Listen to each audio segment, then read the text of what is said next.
Assalamualaikum warahmatullahi wabarakatuh. Halo anak-anak, bagaimana kabarnya hari ini? Semoga semuanya sehat-sehat ya. Oke, pada hari ini kita memasuki subtema yang ketiga. Subtema kita yang ketiga ini tentang lingkungan dan manfaatnya. Buka halaman 103. Nah, langsung ke halaman 104. Bisa dibuka bukunya. Ada yang tahu dari gambar ini? Nah, dari gambar ini ada yang tahu kira-kira apa sih yang dilakukan orang ini dan kira-kira apa yang dibuat? Dan dilihat di halaman 104. Nah, di sini ada gambar seorang pengrajin gerabah. Di sini juga kita akan membahas tentang manfaat organ gerak manusia. Di sini ibu akan mengambil contoh manfaat organ gerak manusia itu dari pengrajin gerabah seperti yang ada di halaman 104 ya gambarnya. Sekarang kita langsung masuk ke halaman 106. Di sini manfaat organ gerak manusia, terutama yang kita bahas ini pengrajin gerabah. Di sini organ gerak yang berperan dalam pembuatan gerabah yaitu tangan dan kaki. Yang paling penting adalah tangan dan kaki. Bisa kalian lihat di sini. Nah, kenapa? Karena tangan yang digunakan para pengrajin gerabah ini pada umumnya mereka itu menggunakan tangan mereka untuk mengadon tanah liat, membuat adonan.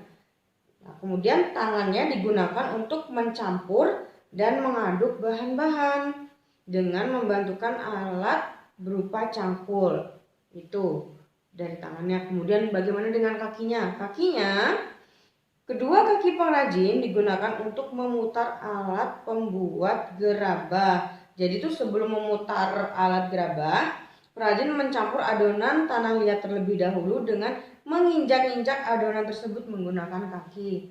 Dari sini kita tahu kan manfaat organ gerak manusia tadi itu. Contoh di sini adalah pengrajin gerabah, tangannya digunakan untuk membuat adonan tanah liat, kemudian kakinya digunakan untuk menginjak-injak adonan tersebut. Nah, di sini kalian juga bisa lihat di halaman 107 untuk lebih jelasnya. Nah, untuk di pembelajaran 1 ini kita hanya membahas manfaat organ gerak manusia. Nah, sekarang kita akan lanjut ke pembelajaran kedua, ya. Nah, sekarang kita lanjut ke pembelajaran kedua. Pembelajaran kedua ini tentang gangguan dan kelainan pada tulang manusia. Jadi, sistem gerak pada manusia itu dapat mengalami gangguan dan kelainan. Gangguan dan kelainan dapat terjadi pada otot, tulang maupun sendi.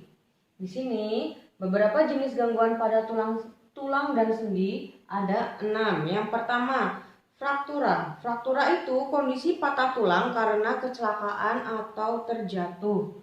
Kemudian yang kedua, fisula. Fisula adalah kondisi retak tulang karena benturan, terjatuh ataupun kecelakaan. Yang ketiga yaitu keselea atau terkilir. Itu pasti kalian pernah mengalaminya dan sering banget ya. Nah, di sini gangguannya pada persendian karena ligamen sendi. Ligamen sendi itu sama juga dengan otot sendi. Jadi otot sendinya ini tertarik. Kemudian yang keempat, dislokasi. Dislokasi adalah pergeseran tulang karena robek atau tertarik ligamen. Ligamen itu sama juga dengan urat sendi. Kelima, memar sendi. Memar sendi itu gangguan pada sendi karena selaput sendinya robek. Yang keenam, urai sendi. Urai sendi ini adalah memar sendi yang diikuti dengan lepasnya tulang pada persendian. Tadi sudah membahas tentang jenis gangguan pada tulang dan sendi. Sekarang ada beberapa kelainan pada tulang. Di sini ada 5. Yang pertama adalah rakitis. Rakitis itu bentuk kakinya O atau X. Jadi di sini dikarenakan kelainan yang terjadi sudah dari sejak lahir atau bawaan. Penyebabnya itu karena waktu ibu mengandung atau hamil itu kekurangan vitamin D dan kalsium. Makanya nih anaknya jadi bisa terkena rakitis kakinya O atau X bentuk kakinya. Kemudian yang kedua, hidrosefalus. Hidrosefalus itu benturan kepala membesar karena terjadi pengumpulan cairan dan pelebaran rongga otak. Yang ketiga, mikrosefalus. Mikrosefalus itu bentuk kepala mengecil karena kelainan pertumbuhan tengkorak. Yang keempat ada osteoporosis. Pasti paling sering dengar osteoporosis. Osteoporosis ini adalah pengeroposan tulang sehingga tulang menjadi lunak dan rapuh. Biasanya osteoporosis ini yang paling sering mengalami adalah manula yang usianya udah lanjut ke atas, umurnya 40 tahun ke atas. Nah, kemudian yang terakhir ini ada kelainan pada tulang belakang yang terjadi karena kebiasaan duduk yang salah. Contohnya ini ada 3, ada lordosis, skoliosis, dan kifosis. Yang pertama, lordosis. Lordosis ini terjadi jika tulang belakang melengkung ke depan sehingga kepala tertarik ke belakang. Kalian bisa lihat di halaman 110. Oke, 110, dilihat yang bagian A gambarnya. Nah, kemudian yang kedua ini ada skoliosis. Ini terjadi jika tulang belakang melengkung ke arah samping sehingga badan tampak melengkung ke kanan atau ke kiri seperti huruf S. Dan yang terakhir adalah kifosis. Terjadi jika tulang belakang melengkung ke belakang sehingga penderita tampak seperti bungkuk. Kalian paling sering pasti kalau duduk itu di meja itu pasti lebih kayak membungkuk badannya. Nah, ini tadi contoh dari gangguan dan kelainan pada tulang manusia. Setelah itu kita lanjut ke ciri-ciri dan jenis daripada komik. Kita beralih ke seni budaya. Seni budaya ke komik. Oke, sekarang kita lanjut ke ciri-ciri dan jenis komik. Apa itu komik? Komik adalah suatu bentuk seni yang menggunakan gambar-gambar tidak bergerak yang disusun sedemikian rupa sehingga membentuk jalinan cerita. Itu yang dimaksud dengan komik. Sekarang kita lihat ke bagian komik. Komik dapat dibedakan menjadi 3. Jadi di sini ada yang pertama komik strip, komik buku, dan komik humor. Di sini akan Ibu jelaskan satu persatu. Dari komik strip. Komik strip ini adalah komik yang terdiri atas beberapa gambar saja, tetapi dilihat dari segi isi sudah mengungkapkan gagasan utuh. Biasanya di sini adalah komik-komik yang ada di majalah anak-anak ataupun surat kabar. Lanjut ke komik buku. Nah, di sini komik buku adalah komik yang dikemas dalam bentuk buku yang menampilkan suatu cerita utuh. Komik buku biasanya berseri. Jadi maksudnya dalam satu judul buku berkelanjutan, ada juga yang tidak berkelanjutan. Maksudnya antara komik seri sebelum dan sesudahnya tidak ada kaitan peristiwa dan konflik yang mempunyai sebab akibat. Dan yang ketiga adalah komik humor. Komik humor adalah komik yang berisi sesuatu yang lucu. Unsur kelucuan komik itu bisa ditampilkan baik melalui gambar maupun kata-kata. Di sini ada 3 dan yang di sini ada terakhir berdasarkan jenis ceritanya. Kalau berdasarkan jenis cerita itu ada 4.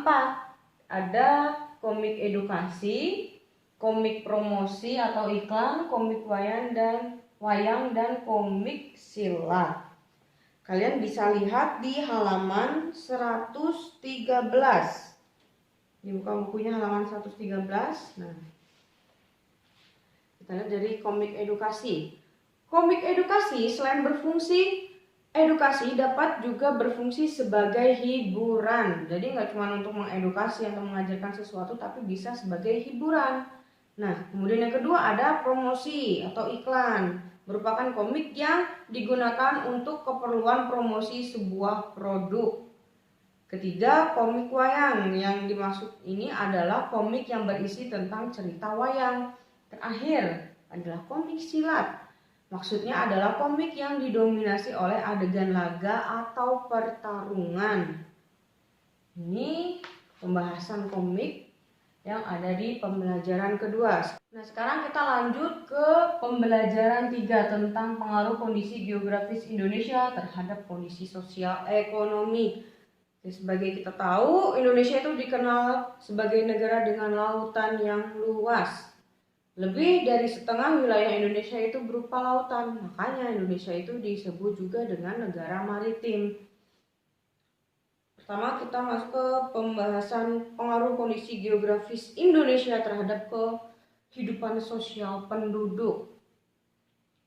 Di halaman 116, perhatikan di bukunya itu 116, ada beberapa dampak kondisi geografis di Indonesia terhadap kehidupan sosial penduduk. Di sini ada 5. Yang pertama, masyarakat mengenal transportasi pelayaran. Kedua, ada sekelompok masyarakat yang terbiasa hidup di laut seperti suku Bajo. Suku Bajo itu ada di Sulawesi, yang mendirikan rumah di tengah laut, dan suku laut Kepulauan Riau yang tinggal di dalam kapal. Kemudian yang ketiga ada kelompok yang mendirikan pemukiman di wilayah pesisir. Misalnya ada kampung Pulau Pancikan di daerah Gresik, Jawa Timur, yang isinya itu kebanyakan keturunan Arab. Kemudian lanjut lagi ada di Lasem, daerah Rembang, Jawa Tengah. Ini dikenal sebagai Cina kecil. Kemudian di Kampung Madras, daerah Medan, Sumatera Utara, disebut juga dengan India kecil. Ada semacam kayak komunitas ini ya dari beberapa negara-negara kayak istilahnya kayak Cina kecil, India kecil, Arab. Kemudian lanjut, yang keempat terjadinya pembauran budaya luar dengan budaya lokal. Kelima, masyarakat Indonesia mengenal teknologi dari negara lain. Masih di halaman 116, kita lanjut ke pembahasan pengaruh kondisi geografis Indonesia terhadap kehidupan ekonomi penduduk. Wilayah Indonesia yang sangat luas menyimpan berbagai macam sumber daya alam, termasuk sumber daya alam laut. Secara ekonomi, laut Indonesia mampu menghasilkan bahan-bahan yang bernilai tinggi. Apa saja di sini? Kalian lihat halaman 117, ada 4. Yang pertama ikan, kedua rumput laut, ketiga terumbu karang, dan keempat mineral dan bahan tambang. Kemudian lanjut ke halaman 119. Pentingnya keadilan dalam memanfaatkan sumber daya alam. Indonesia adalah negara yang kaya akan sumber daya alam. Setiap warga negara Indonesia memiliki hak atas pemanfaatan sumber daya alam tersebut, tapi tidak mengeksploitasi baik untuk kepentingan maupun keuntungan pribadi.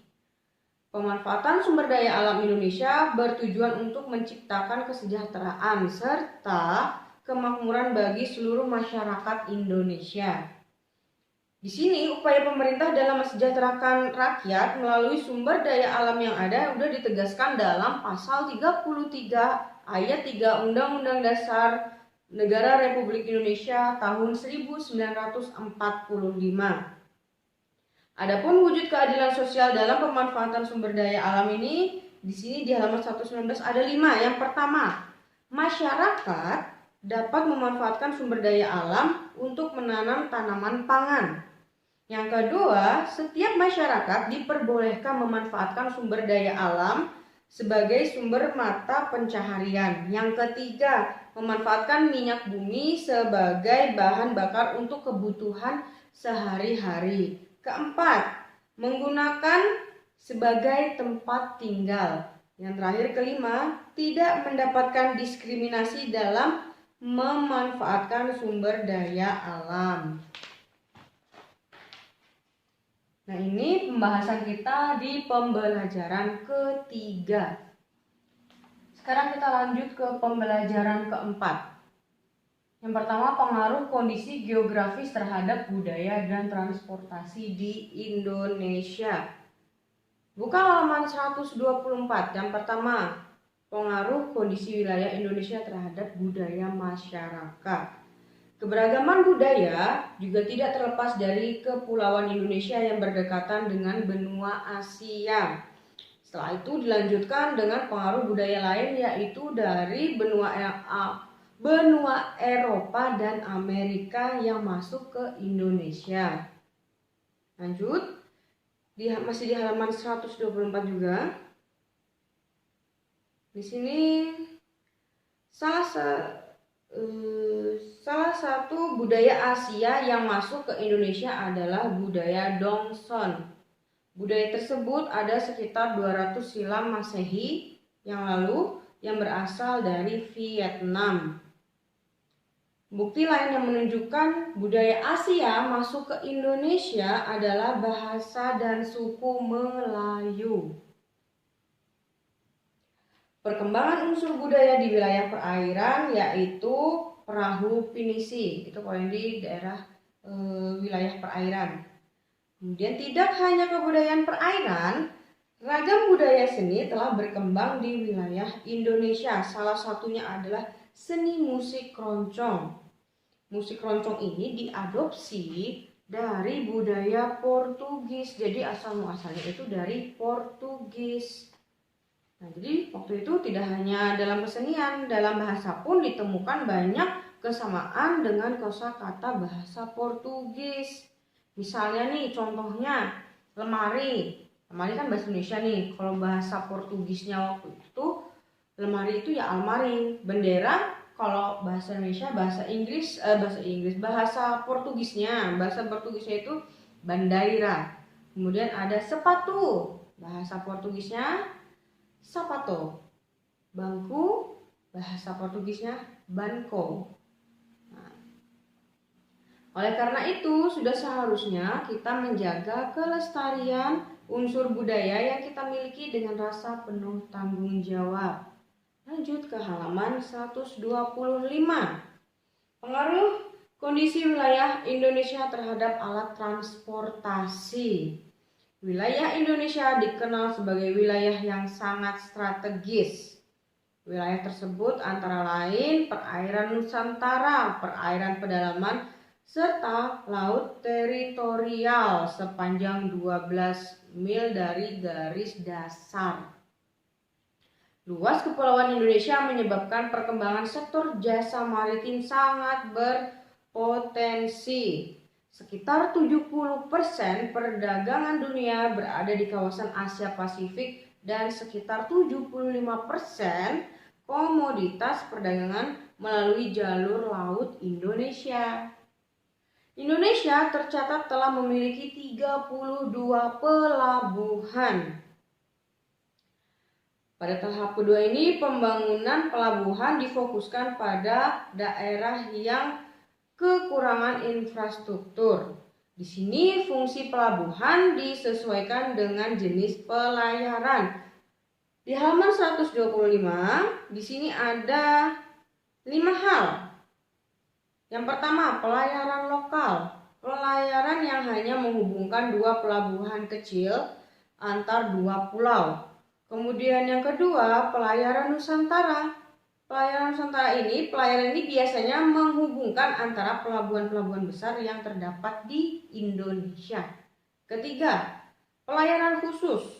Pelayaran yang hanya mengangkut barang tertentu. Keempat, ada pelayaran perintis. Pelayaran ini menghubungkan antar daerah terpencil atau daerah yang masyarakatnya memiliki tingkat ekonomi rendah. Lanjut ke yang kelima, pelayaran luar negeri atau biasa disebut dengan pelayaran samudra. Jadi transportasi laut dapat dikatakan lebih unggul dibanding transportasi darat. Kenapa? Karena laut yang dimiliki Indonesia itu lebih luas dibanding dengan daratan. Sekarang kita lanjut ke pentingnya keadilan dalam pemanfaatan sumber daya alam. Di sila kelima Pancasila mengandung makna negara memberikan perlakuan yang sama terhadap warga negaranya dalam segala bidang kehidupan. Keadilan sosial merupakan salah satu tujuan negara Indonesia. Keadilan sosial merupakan cita-cita bangsa Indonesia yang hendaknya mewujudkan suatu tata masyarakat adil dan makmur, sejahtera lahir dan batin, serta setiap warga negara mendapat haknya sesuai nilai keadilan dan keberadaban. Nilai-nilai keadilan sosial bisa diterapkan dalam kehidupan lingkungan seperti di lingkungan keluarga, lingkungan sekolah, maupun lingkungan berbangsa dan bernegara. Oke. Di sini pembahasan di pembelajaran keempat. Nah, sekarang kita lanjut ke pembelajaran 5. Pembelajaran 5 buka halaman 129. Pada pembelajaran kelima ini kita akan membahas tentang gangguan dan kelainan pada otot manusia. Apa saja? Di sini ada 6. Yang pertama, kejang otot. Kejang otot di sini dapat terjadi karena otot melakukan kerja terus-menerus tanpa henti. Yang kedua ada atrofi. Atrofi merupakan kelainan otot yang ditandai berkurangnya ukuran otot menjadi kecil. Yang ketiga, kaku leher. Kaku leher atau yang sering disebut juga dengan stiff. Kaku leher adalah kelainan pada otot leher yang disebabkan adanya peradangan otot leher. Di sini biasanya gangguan ini menyebabkan otot leher terasa kaku dan sakit saat digerakkan. Lanjut ke halaman 130. Di halaman 130 ada tetanus. Tetanus merupakan gangguan otot yang disebabkan adanya infeksi bakteri. Bakterinya ini adalah Clostridium tetani. Yang kelima ada hernia abdominal. Di sini maksudnya adalah robeknya otot dinding perut yang menyebabkan usus melorot ke rongga perut. Yang keenam ada hipertrofi. Hipertrofi merupakan kelainan otot yang cenderung bersifat positif. Bersifat positif di sini kelainan ini ditandai dengan membesarnya jaringan otot sehingga menjadi lebih kuat karena otot sering dilatih. Nah, di pembelajaran kelima kita hanya membahas gangguan dan kelainan pada otot manusia. Sekarang kita lanjut ke pembelajaran 6. Yang pertama tentang bagaimana cara memelihara kesehatan alat gerak.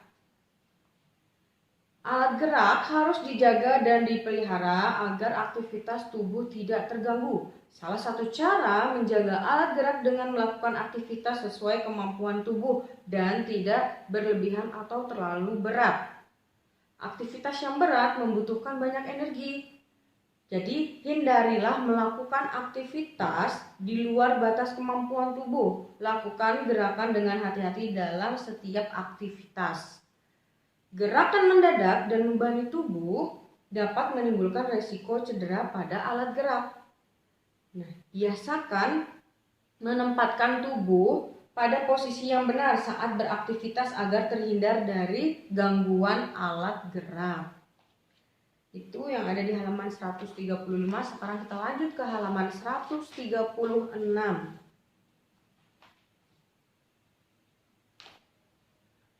Berikut ini beberapa usaha untuk menjaga dan memelihara kesehatan alat gerak. Yang pertama, ibu hamil disarankan untuk memperbanyak sayuran dan minum susu sebagai sumber kalsium. Kedua, untuk mencegah radang sendi, disarankan untuk mengurangi konsumsi makanan yang dapat meningkatkan kadar asam urat. Ketiga, melakukan olahraga secara teratur untuk menjaga kesehatan tulang, terutama tulang punggung.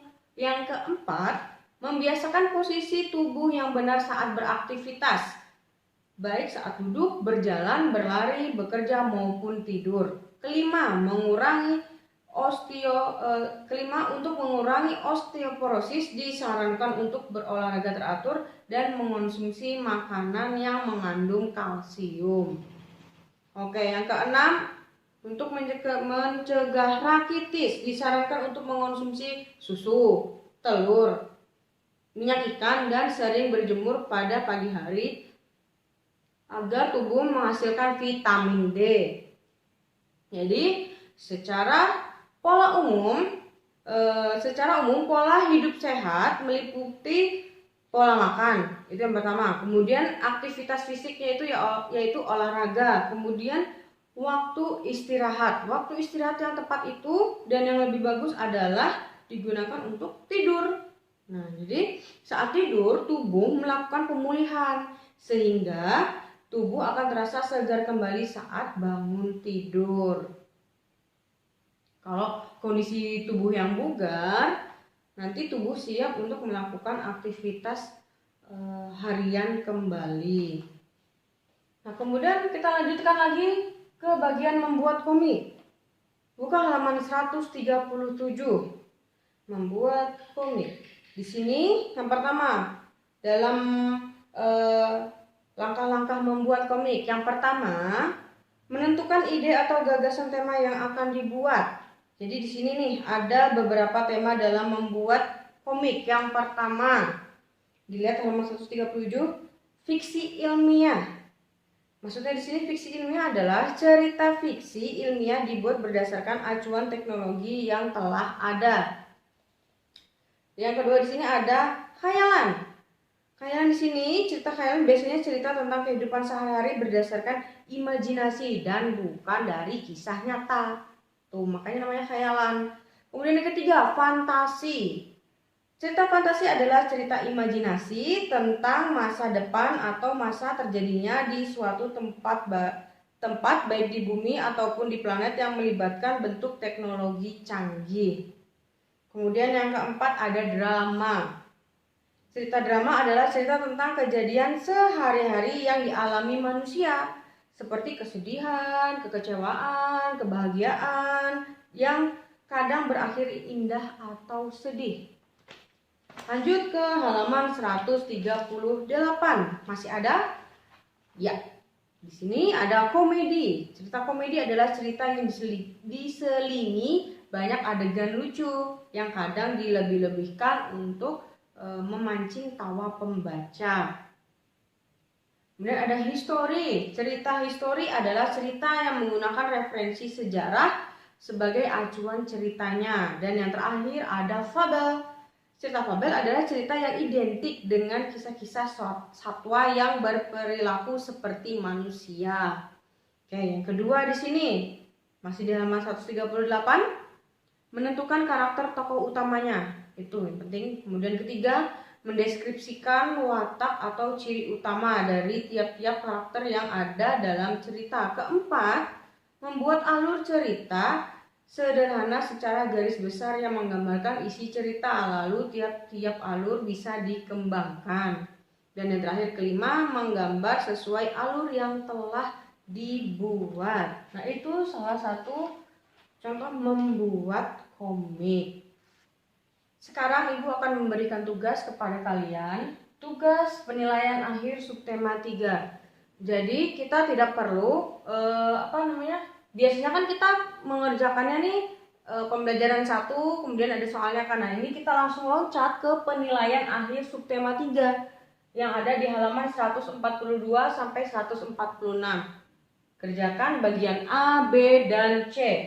Kerjakannya di lembaran, tulis halamannya dan tulis jawabannya saja. Kalian nggak perlu nulis soal, tulis jawabannya saja. Dikumpulkan pada hari Senin ya. Kita mengumpulkannya seminggu sekali. Jadi ingat, tugasnya langsung di penilaian akhir subtema 3. Nah, demikian tugas dari Ibu. Wassalamualaikum warahmatullahi wabarakatuh.